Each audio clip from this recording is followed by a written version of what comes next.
Bonsoir à tous, bienvenue dans cette vidéo ASMR chrétienne.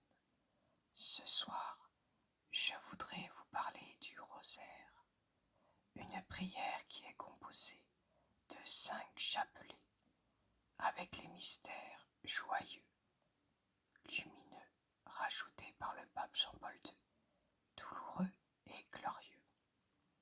Et je voudrais vous expliquer pourquoi le rosaire est une prière très importante que nous devons utiliser comme une arme contre le mal et contre la guerre.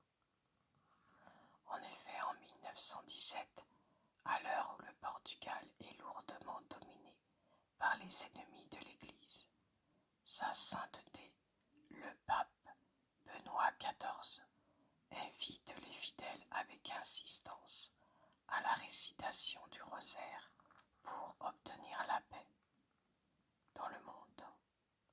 9 jours plus tard, la Sainte Vierge apparaît à Fatima, à 3 petits bergers, le 17 mai 1917. À la 3e apparition, elle invite les enfants à réciter le chapelet en l'honneur de Notre-Dame du Rosaire pour obtenir la paix dans le monde, et précise qu'elle seule pourra le secourir. À la 6e apparition, elle se présente ainsi aux enfants. Je suis Notre-Dame du Rosaire.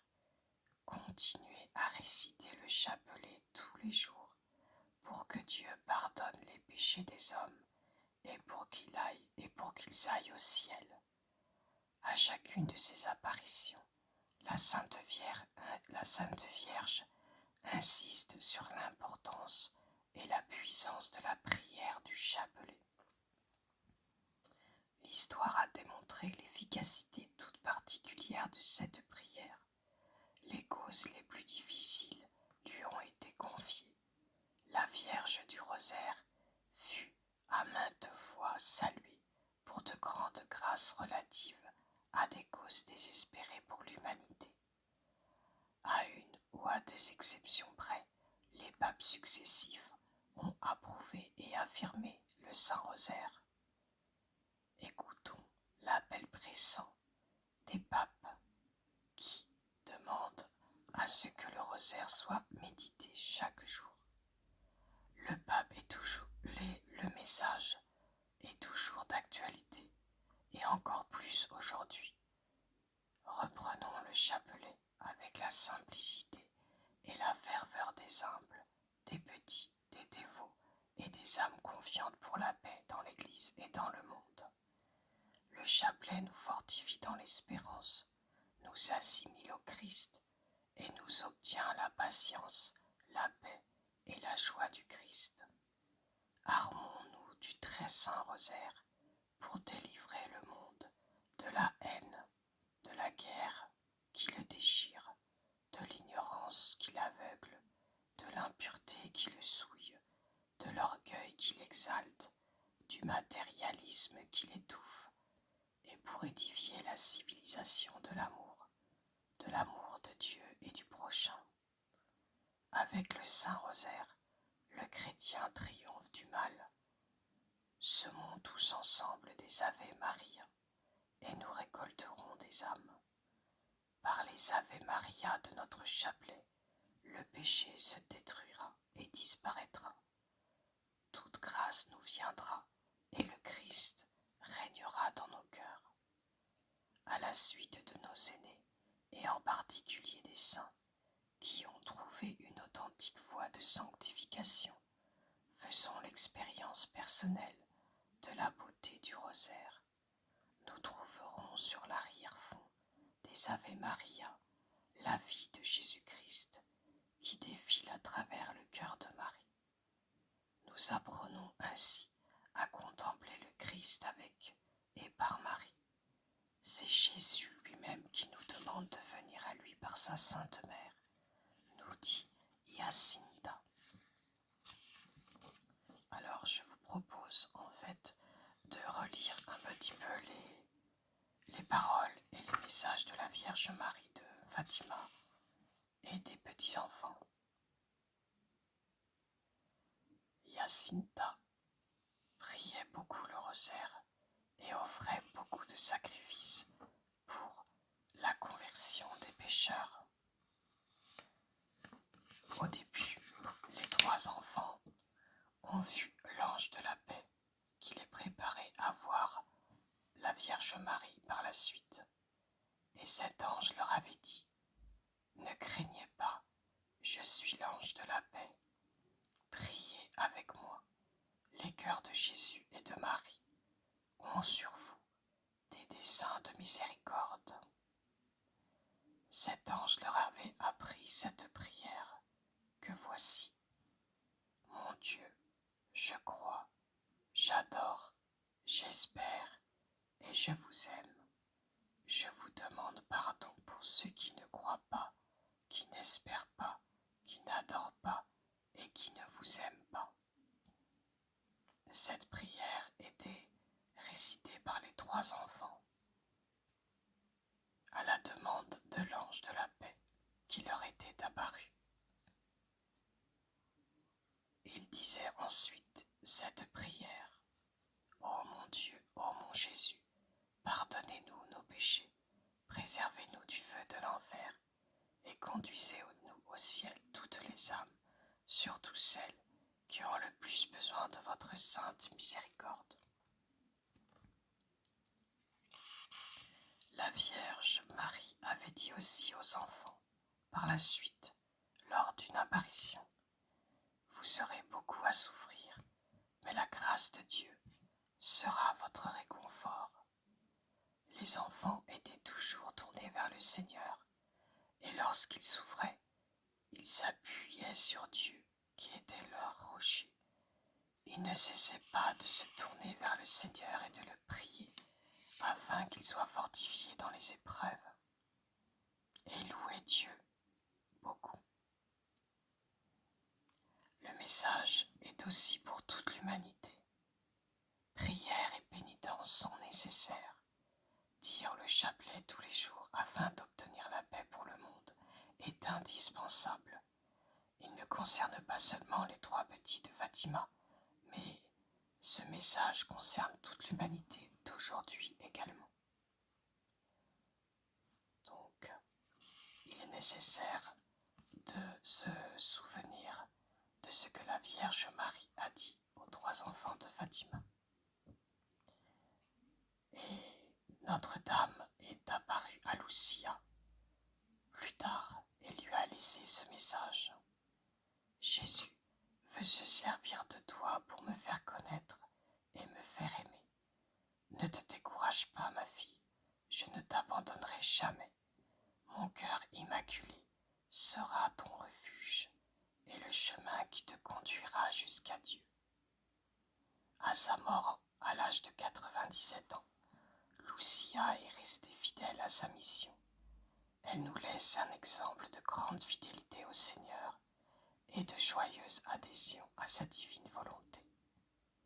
Voilà ce que disait le pape Jean-Paul II de Lucia, qu'elle était très fidèle et qu'elle était vraiment à la suite des apôtres dans sa mission à faire connaître le cœur immaculé de Marie.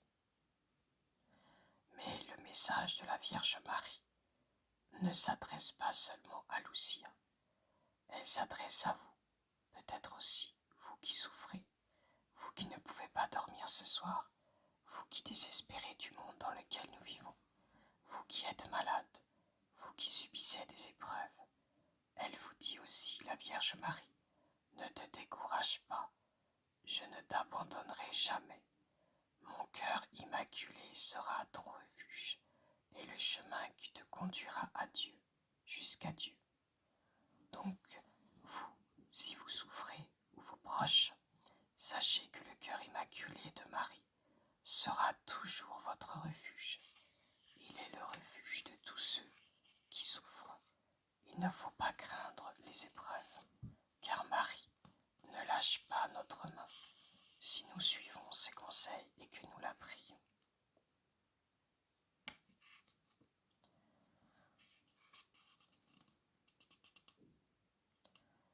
les enfants étaient très innocents et humbles.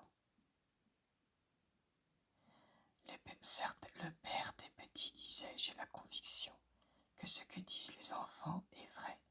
Ils n'ont aucune instruction, pas la moindre.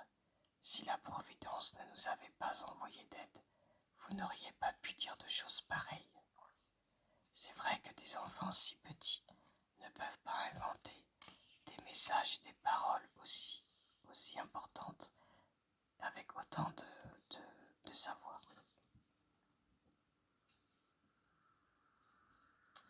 À Fatima, l'invitation insistante de la très sainte Vierge Marie à la pénitence n'est que la manifestation de sa sollicitude maternelle pour le sort de la famille humaine, qui a besoin de conversion et de pardon.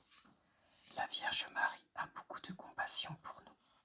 C'est pourquoi nous devons la prier, car elle est notre secours.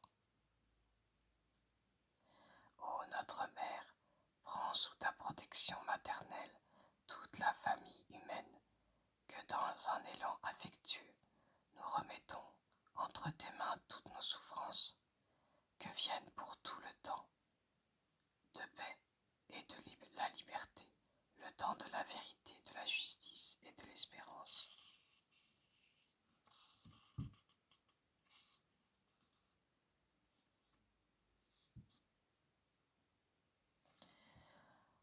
Voilà ce que disait la petite fille Jacinta, en présence de Notre-Dame comme en celle de l'ange. La force de la présence de Dieu était si intense qu'elle pénétrait complètement notre cœur, jusqu'au plus profond de notre âme. Elle nous faisait nous voir nous-mêmes en Dieu. Nous étions là à brûler dans cette lumière qui est Dieu, et nous ne nous consumions pas. Comment est Dieu? On ne peut pas le dire. Oui, vraiment personne ne pourra jamais le dire. La force de la présence de Dieu est si intense qu'elle nous absorbait presque complètement. Voilà ce que disaient les enfants de Fatima lors des apparitions. L'ange leur avait dit aussi: réparez et consolez votre Dieu des horribles outrages des hommes ingrats.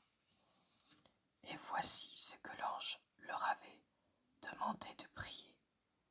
Très sainte Trinité, Père, Fils et Saint-Esprit, je vous adore profondément et je vous offre les très précieux corps, sang, âme et divinité de notre Seigneur Jésus-Christ, présent dans tous les tabernacles du monde, en réparation des outrages, sacrilèges et indifférences par lesquels il est lui-même offensé, et par les mérites infinis de son très saint cœur et du cœur immaculé de Marie, je vous demande la conversion des pauvres pécheurs. Voilà cette prière qui est recommandée aussi, que vous pouvez aussi dire comme les enfants de Fatima. Et là, la Vierge Marie avait dit aussi aux enfants: priez, priez beaucoup, et faites des sacrifices pour les pécheurs, car beaucoup d'âmes vont en enfer, parce qu'il n'y a personne qui se sacrifie pour elles. Donc Notre-Dame elle était triste lorsqu'elle avait dit ça. Elle leur avait montré l'enfer aux enfants, pour qu'ils voient à quel point nous avons besoin de son cœur immaculé, et que nous puissions être sauvés.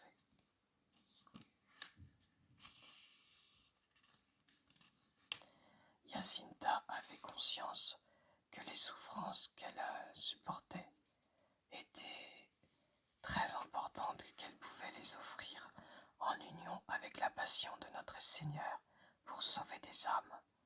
Donc, lorsque nous souffrons de maladies, que nous avons des contrariétés, nous pouvons les offrir au Seigneur en disant: Seigneur, je t'offre mes douleurs physiques, morales ou psychologiques.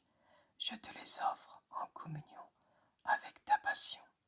Prends-les, et le Seigneur peut nous aider à mieux les supporter aussi. Et et en offrant nos souffrances, nous pouvons sauver des âmes et aussi sauver des personnes de notre famille qui sont loin de Dieu. Et la petite Jacinta disait: je souffre beaucoup, mais j'offre tout cela pour la conversion des pécheurs et en réparation au cœur immaculé de Marie, et pour le Saint-Père dont elle avait eu en vision les souffrances. Je me sens très mal, mais je souffre pour consoler Jésus. Oui, Jacinta, qui était si petite, partageait la passion du Christ. Elle souffrait sa passion, déjà si jeune. Et c'est vrai que l'ange leur avait dit: acceptez et supportez avec soumission les souffrances que Dieu vous enverra.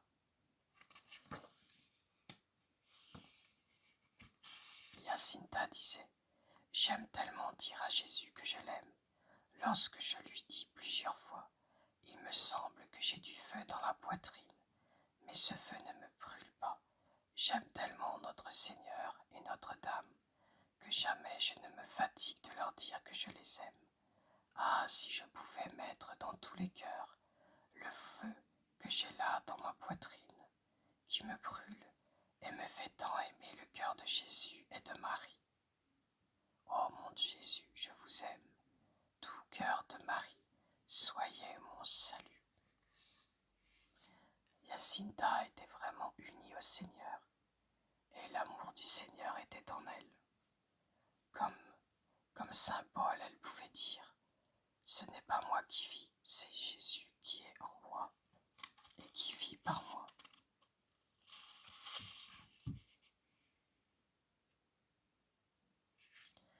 Et Jacinta insiste auprès de sa cousine Lucia en lui disant: dis à tout le monde que le bon Dieu nous accorde ses grâces par le moyen du cœur immaculé de Marie, qu'on ne doit pas hésiter à les lui demander, que le cœur de Jésus veut être vénéré avec et par le cœur immaculé de Marie.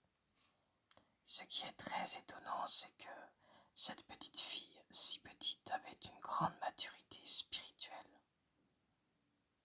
Mon Dieu, je crois, j'adore, j'espère et je vous aime. Je vous demande pardon pour ceux qui ne croient pas, qui n'espèrent pas, qui n'adorent pas et qui ne vous aiment pas. Ça, c'est la prière de l'ange au petit berger, qui est aussi une prière que nous pouvons et aussi dire.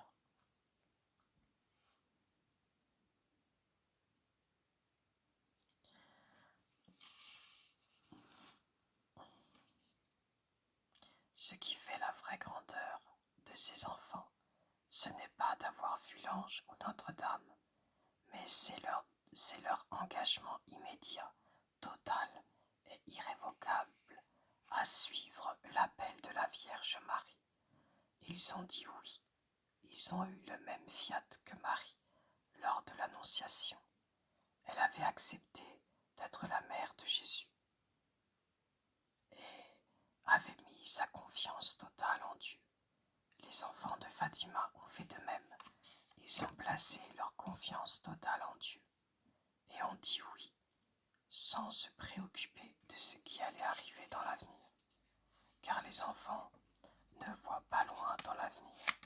Ils ont confiance, naturellement.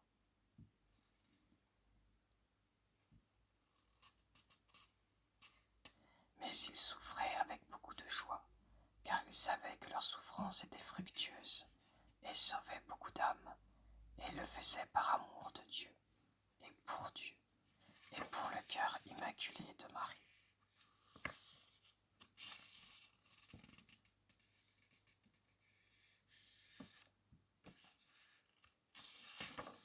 Voilà, je vais vous laisser une prière très importante. Vous pouvez vous consacrer à Marie, à son cœur immaculé. Je trouve que cette prière est très importante et que vous pouvez vous consacrer au cœur immaculé de Marie avec cette prière que voici. Ô Vierge Marie, Mère de Dieu et notre Mère, à ton cœur immaculé, je me consacre tout entier, tout entière, avec tout ce que je suis et tout ce que je possède. Prends-moi sous ta protection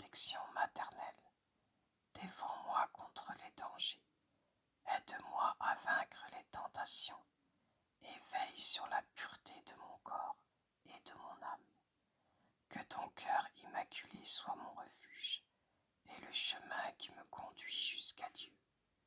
Donne-moi la grâce de prier et de m'offrir, par amour de Jésus, pour la conversion des pécheurs et en réparation des péchés commis contre ton cœur immaculé, en me confiant à toi et en union avec le cœur divin de ton Fils, avec le cœur de ton Fils, de ton divin Fils. Je veux vivre pour la très sainte Trinité, en qui je crois, que j'adore, que j'espère et que j'aime. Cette prière a eu l'imprimature le 8 décembre 1986 par Monseigneur Alberto, évêque de Fatima. Alors cette consécration au cœur immaculé de Marie est vraiment importante. Je vous invite, si vous le voulez, à vous consacrer au cœur immaculé de Marie. Voilà. J'espère que ce petit enseignement sur le rosaire à travers l'histoire de Fatima vous aura plu et vous aura donné envie d'en savoir plus sur les apparitions de Notre-Dame de Fatima.